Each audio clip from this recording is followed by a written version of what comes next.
Swastiastu. Assalamualaikum warahmatullahi wabarakatuh. Salam sejahtera buat kita semua.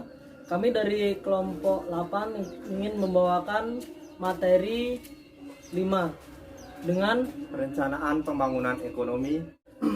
Dengan saya Erpi Sakbar, NIM 190111152. Saya Igusti Made Swastike, NIM 1901130. Dengan saya Gede Mawira Prasetya dengan NIM 190111164. Saya Kakak Ducu Pratama dengan NIM 190111168. Baik, kita akan mulai membawakan materi perencanaan pembangunan ekonomi.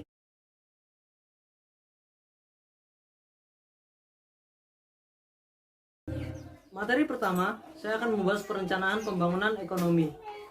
Perencanaan pembangunan ekonomi merupakan pengendalian dan pengaturan suatu perekonomian untuk mencapai sasaran dan tujuan tertentu dalam jangka waktu tertentu pula. Perencanaan pembangunan ekonomi adalah proses yang berkesinambungan dalam membuat keputusan atau pilihan-pilihan penggunaan berbagai alternatif sumber daya untuk pengendalian suatu perekonomian guna mencapai sasaran atau tujuan tertentu dalam jangka waktu tertentu. Pengertian perencanaan pembangunan menurut para ahli. Menurut Katwit, jika ditinjau dari segi sistem, perencanaan adalah proses yang bertingkat yang bisa mengontrol suatu susunan kegiatan agar suatu proses pekerjaan yang dilakukan bisa berurutan. Di sisi lain, perencanaan pembangunan tidak bisa dilepas dari dua konsep hubungan antara sistem sosial dan lingkungan alam atau sistem ekologi. Menurut Eglas, dilihat dari perspektif lingkungan, perencanaan pembangunan memiliki dua komponen, yaitu yang pertama, sekumpulan alasan yang melihat tujuan perencanaan dari segi ekologi dan pembangunan manusia. Yang kedua, seperangkat kriteria sebagai acuan dalam menilai pembangunan dari aspek etika sosial dan etika ekologi. Yang kedua, ciri-ciri perencanaan pembangunan ekonomi. Ciri-ciri dari suatu perencanaan pembangunan ekonomi diantaranya adalah: yang pertama, usaha untuk mencapai perkembangan sosial ekonomi yang mantap atau steady social economic growth. Hal ini dapat dicerminkan dalam usaha pertumbuhan ekonomi yang positif. Yang kedua, usaha perluasan kesempatan kerja. Yang ketiga, usaha untuk mengadakan perubahan struktur ekonomi. Yang keempat, usaha pemerataan pembangunan sering disebut sebagai distributive justice. Yang kelima, usaha untuk meningkatkan pendapatan per kapita. Dan yang terakhir, usaha pembinaan lembaga-lembaga ekonomi masyarakat yang lebih menunjang kegiatan-kegiatan pembangunan. Fungsi-fungsi dari perencanaan adalah sebagai berikut. Yang pertama, dengan perencanaan diharapkan terdapatnya suatu pengarahan kegiatan, adanya pedoman bagi pelaksanaan kegiatan-kegiatan yang ditunjukkan kepada pencapaian tujuan pembangunan. Yang kedua, dengan perencanaan dapat dilakukan suatu perkiraan potensi-potensi, prospek-prospek perkembangan, hambatan serta resiko yang mungkin dihadapi pada masa yang akan datang. Yang ketiga, perencanaan memberikan kesempatan untuk mengadakan pilihan yang terbaik. Dan yang keempat, dengan perencanaan dilakukan penyusunan skala prioritas dari segi pentingnya tujuan. Dan yang terakhir, perencanaan sebagai alat untuk mengukur atau standar untuk mengadakan pengawasan evaluasi.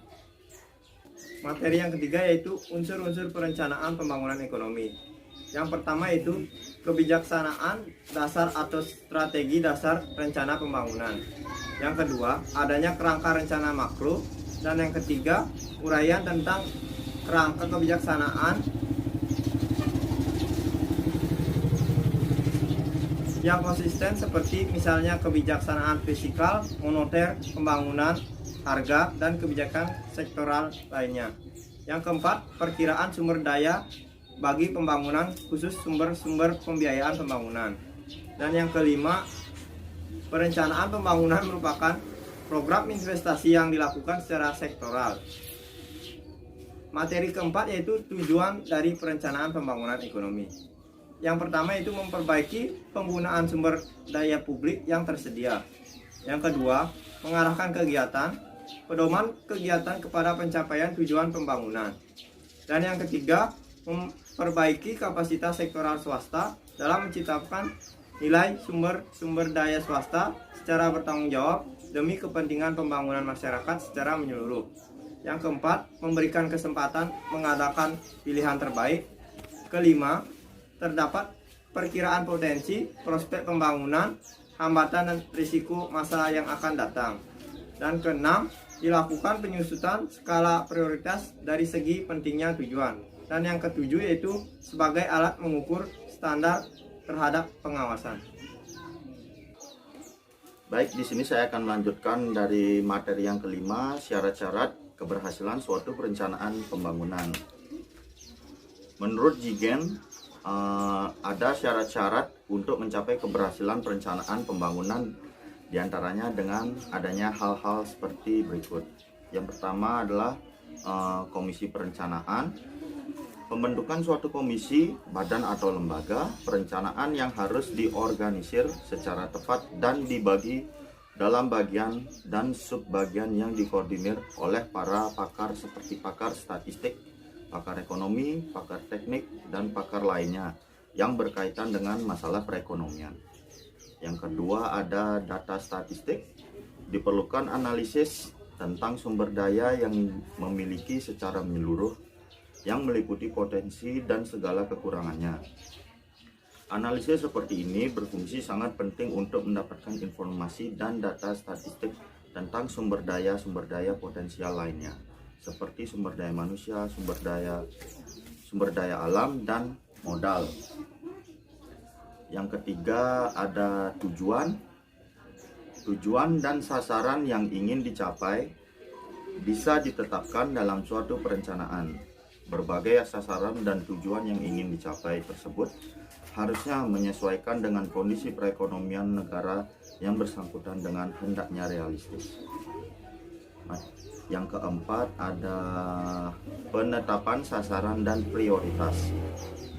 Penetapan sasaran dan prioritas perencanaan dibuat secara makro dan sektoral.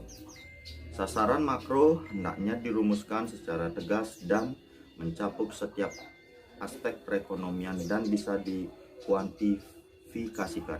Sedangkan untuk sasaran sektoral hendaknya disesuaikan dengan sasaran makronya supaya terdapat keserasian dalam pencapaian tujuan. Yang kelima ada mobilisasi sumber daya. Dalam perencanaan pemerintah menetapkan adanya pembiayaan sebagai dasar mobilisasi sumber daya yang tersedia. Sumber daya pembiayaan ini dapat berasal dari sumber luar negeri dan dalam negeri. Yang keenam atau yang terakhir, keseimbangan dalam perencanaan. Demi menghindarkan kelangkaan maupun surplus pada periode perencanaan, hendaknya suatu perencanaan mampu menjamin keseimbangan dalam perekonomian. Sekian presentasi dari kelompok kami aturkan. Pramo Santi, Om Santi Santi Santi. Om. Wassalamualaikum